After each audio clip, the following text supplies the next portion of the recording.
Assalamualaikum warahmatullahi wabarakatuh. Perkenalkan, nama saya Ruslan Subianto SPD. Tempat tugas saya di SMA Negeri 1 Sembakung, Kabupaten Nunukan, Provinsi Kalimantan Utara.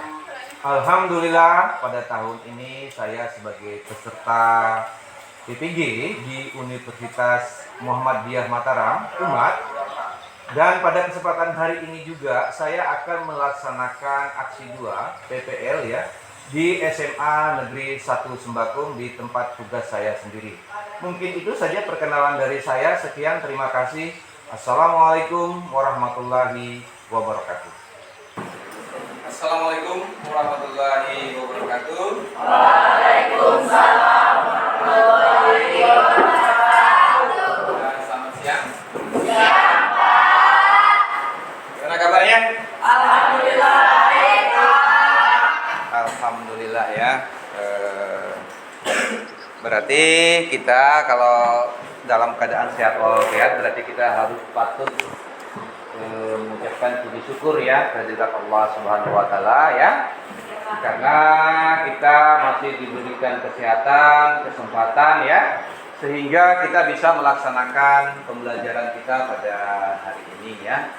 Jadi oleh karena itu sebelum kita lanjut ya, saya minta ketua kelas Muhammad Effendi untuk memimpin doa. Silakan ketua kelas. Teman-teman, sebelum kita mulai pembelajaran, mari kita berdoa menurut agama dan kepercayaan kita masing-masing. Berdoa mulai.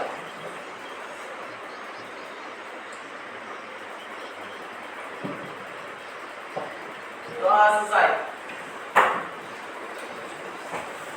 Baiklah anak-anakku ya, saya akan absen dulu ya. Tolong perhatiannya ya, saya sebut namanya satu persatu ya. Tolong diangkat tangannya ya. Dea, Dwi,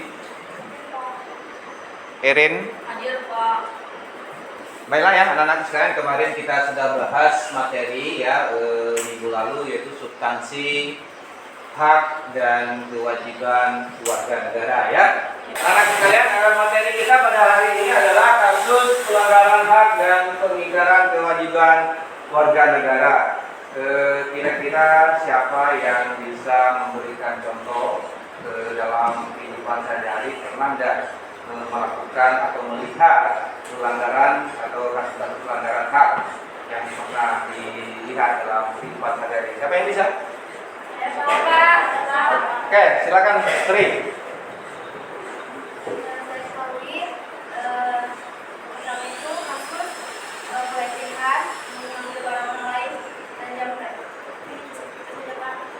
Oke, aplaus untuk Sri. Oke ya, jadi apa yang disampaikan oleh Sri tadi bahwa kasus-kasus pelanggaran yang terjadi yang seperti yang disampaikan itu sudah benar ya, artinya mengambil barang orang tanpa pengetahuan pemiliknya, berarti dia itu sudah mencuri ya, berarti melanggar ya. Terus pelecehan, apalagi satu tadi Sri? Jambret ya, itu merupakan contoh kasus pelanggaran ya hak dan kewajiban warga negara. Oke lah anak-anakku sekalian ya. Jadi nanti Bapak akan menyampaikan materi, tolong diperhatikan baik-baik anak ya. Supaya apa? Supaya materi yang Bapak sampaikan nanti dipahami oleh anak-anakku sekalian yang hebat ya. Oke. Jadi sekarang saya lihat ini masih loyo karena siang, mengantuk mungkin, jadi kita akan melaksanakan ice breaking. Setuju? Setuju. Oke. Kita mulai, tolong diperhatikan ya apa yang saya sebut ya. Jadi jangan melamun atau menghayal supaya nanti apa yang saya kasih apa-apa itu jangan salah lagi ya. Oke, silakan fokus.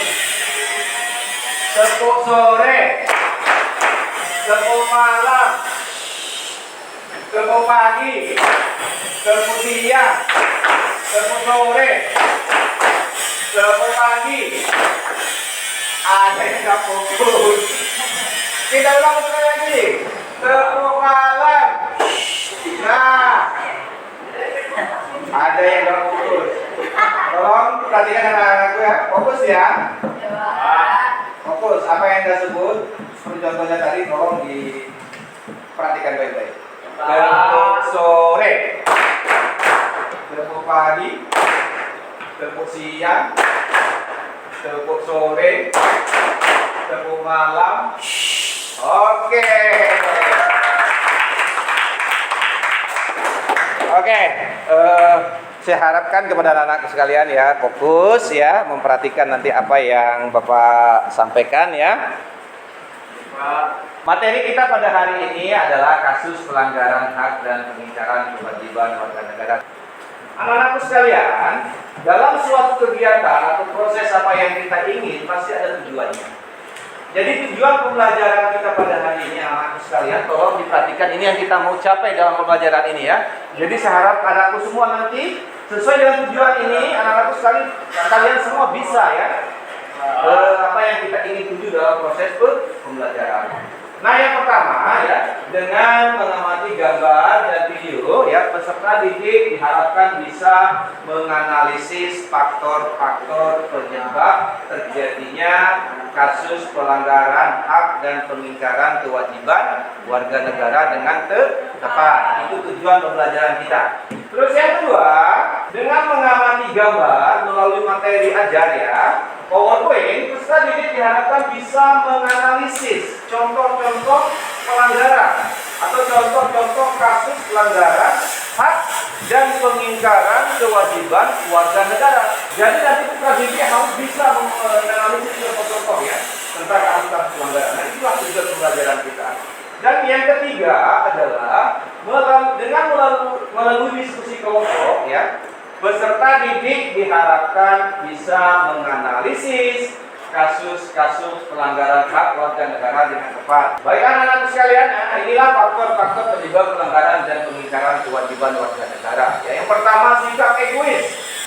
Yang dimaksud dengan sikap egois anak-anak yang hebat, ya, sikap yang tidak menghargai hak orang lain, hak yang mementingkan dirinya sendiri tanpa mengabaikan hak orang lain. Oke lah anak-anak sekalian, tadi Bapak sudah menyampaikan materi tentang kasus-kasus pelanggaran hak warga negara. Jadi saya minta untuk anak-anakku apa yang belum dipahami silahkan bertanya. Ada yang mau bertanya tentang materi yang sudah Bapak paparkan? Pak, Oke, silakan Fendi. mengapa kasus pelanggaran hak dan pengingkaran kewajiban warga negara masih terjadi, Pak? Oke, beri aplaus dulu untuk Fendi.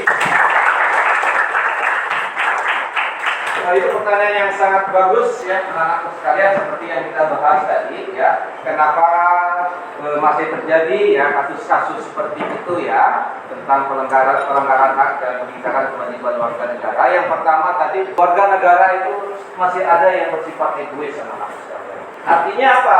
Dia memikirkan dirinya sendiri tanpa memikirkan kepentingan orang lain atau tanpa memikirkan hak orang lain. Nah, inilah yang menyebabkan terjadi pelanggaran-pelanggaran seperti yang disampaikan oleh. Sekarang Bapak akan membagikan kelompok ya. Membagikan kelompok, setelah itu nanti saya akan menayangkan video tentang tugas kelompoknya ya. Jadi nanti tolong anak-anakku sekalian untuk memperhatikan ya. Kelompok pertama Dea Nur Fadila, yang kedua Rizka Triana Putri, Rizkia Triana Putri, yang ketiga Nur Safika, yang keempat Zalifah, yang kelima Sri Umbrella ya.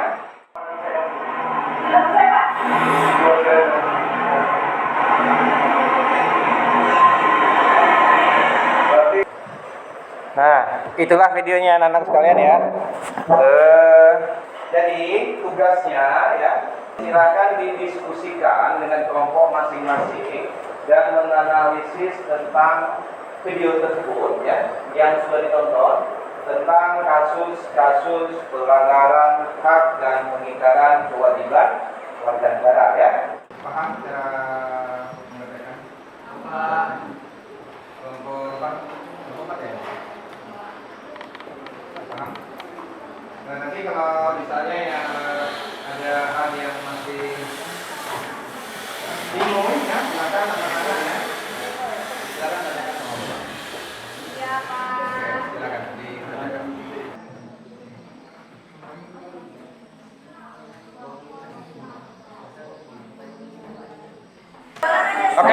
sekalian, bagaimana? Sudah selesai? Selesai, Pak. Oke ya. Sebelum kelompok, salah satu kelompok nanti yang maju ke depan ya, saya minta untuk anak-anakku untuk memperhatikan kelompok yang maju mengikuti ya. Jadi nanti kelompok yang belum maju silakan fokus catat hal-hal yang penting yang belum dipahami dan nanti bisa ditanyakan ke kelompok yang ada di depan yang melakukan presentasi. Paham ya? Paham. Oke. Sekarang kelompok siapa yang berani maju ke depan dulu? Oke, kelompok 3. Kita beri aplaus untuk kelompok 3. Oke, bagaimana kelompok 3? Are you ready? Ready, Pak. Oke, saya persilakan untuk memulai. Silakan. Assalamualaikum warahmatullahi wabarakatuh. Waalaikumsalam warahmatullahi wabarakatuh. Kami dari kelompok 3 akan presentasikan dan mendiskusikan dari video yang kami berikan. Yang beranggotakan saya sendiri bersama Muhammad Anwar Effendi sebagai moderator. Sebelah kiri saya Agil Ramadhansyah, sebelah kanan saya Dwi Prayoga, Delasari, Dwi Apriliawati sebagai materi dan Maisari sebagai materi juga. Dan waktu dan tempatnya kami persilakan untuk pemateri. Baiklah teman-teman, di sini saya akan membacakan hasil diskusi kami tentang kasus pelanggaran hak dan pengingkaran kewajiban warga negara. Dari hasil pengamatan kami tentang video yang Bapak berikan, kami dapat mengidentifikasikan masalah 1. Penggalapan dana sebesar 500 miliar oleh Direktur 2.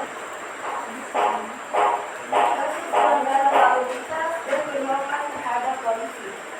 Seorang pengendara tidak menaati kata hukum negara, yaitu tidak menggunakan helm. Ya, terima kasih kepada materi.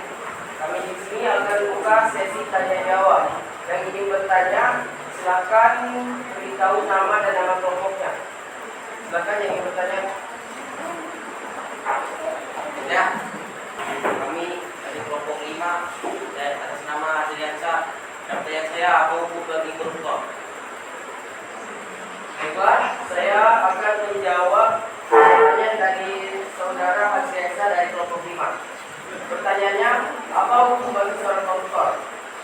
Hukum bagi seorang koruptor adalah hukuman seumur hidup dan hukuman gila.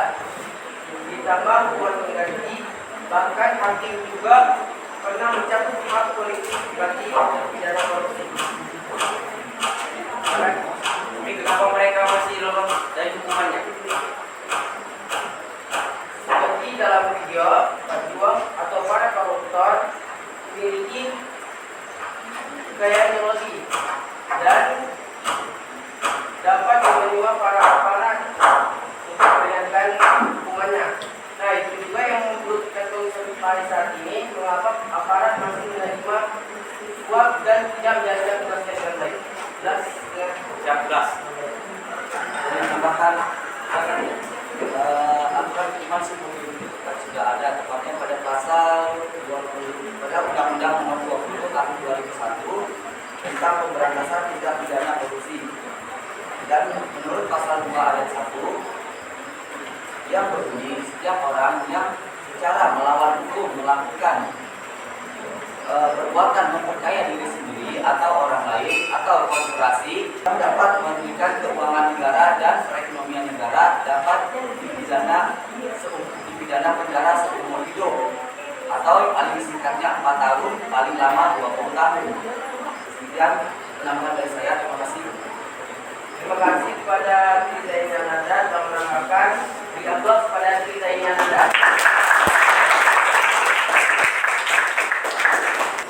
Diskusi tanya jawabnya kami tutup.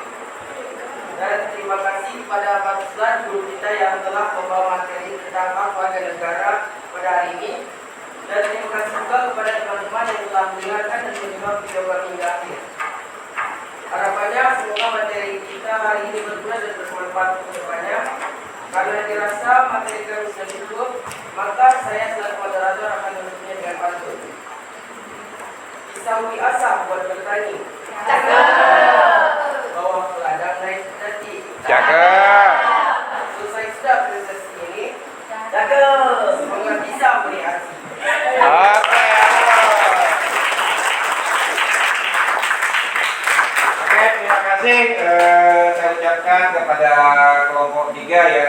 mempresentasikan hasil diskusi kelompoknya ya. Jadi saya harapkan juga kelompok yang belum maju agar lebih seru lagi ya, agar lebih diskusinya lebih hot lagi ya. Sekali lagi kita beri aplaus untuk kelompok 3. Oke, sekarang silakan kembali ke tempatnya. Oke lah anak-anakku sekalian yang saya banggakan, tadi sudah kita menyaksikan ya kelompok yang sudah mempresentasikan hasil diskusinya ya. Jadi perlu Bapak review tentang pelaksanaan pembelajaran kita pada hari ini sampai diskusi ya, sampai presentasi. Alhamdulillah sudah bagus. Oke, baiklah anak-anakku sekalian, saya minta salah satu orang maju ke depan untuk menyimpulkan hasil diskusi kita pada pembelajaran hari ini. Oke, siapa yang berani maju ke depan? Oke, silakan Nanda maju ke depan. Beri aplaus untuk Nanda dulu. Jadi kesimpulan yang dapat saya berikan hari ini adalah ada beberapa faktor yang menyebabkan terjadinya pelanggaran hak dan pengingkaran kewajiban warga negara. Tapi tidak sedikit juga warga negara Indonesia yang masih tidak taat terhadap peraturan negaranya sendiri. Salah saya ambil contoh itu saat berkendara sepeda motor. Baiklah anak-anakku sekalian yang saya banggakan ya, perlu saya atau Bapak menambahkan kesimpulan tentang materi pembelajaran kita pada hari ini ya. Jadi anak-anakku sekalian, hak dan kewajiban itu adalah dua hal yang sangat berkaitan erat ya. Artinya ada hubungan timbal baliknya. Kita punya hak dan punya kewajiban. Artinya apa? Ada timbal baliknya antara hak dan kewajiban. Ada tugas mandiri yang Bapak kasih ya, yang sudah saya kirim di link Classroom ya, dan linknya itu sudah saya Bapak bagikan di grup ya. Tapi sudah dilihat di HP-nya ya. Jadi silakan anak-anakku sekalian nanti kerjakan tugas mandirinya di rumah ya. Ada perintahnya berupa esai ya. Jadi silakan dijawab dan bisa mencari literatur di internet dan di buku pelajaran ya. Jadi minggu depan kita akan melanjutkan lagi materi dengan judul ya, penanganan pelanggaran hak dan pengingkaran kewajiban warga negara. Nah, itu materi kita minggu depan. Nah, sebelum itu anak-anakku sekalian, saya akan membagikan refleksi ya. Lembar refleksi nanti silakan diisi di rumah, nanti minggu depan saya minta ya. Oke, mungkin sampai di sini aja pertemuan kita ya, pembelajaran kita. Jadi tolong anak-anakku sekalian ya, jangan lupa belajar terus ya, tingkatkan lagi belajarnya ya. Jadi saya minta untuk ketua kelas ya untuk memimpin doa. Silakan Muhammad Effendi pimpin doa. Teman-teman, sebelum kita mengakhiri pembelajaran ini, marilah kita berdoa menurut agama dan kepercayaan kita masing-masing. Doa mulai. Doa selesai. Oke lah, terima kasih anak-anakku sekalian yang hebat ya. Sampai di sini pertemuan kita ya. Terima kasih atas partisipasinya. Bapak ucapkan terima kasih yang sebesar-besarnya ya. Atau Bapak mengucapkan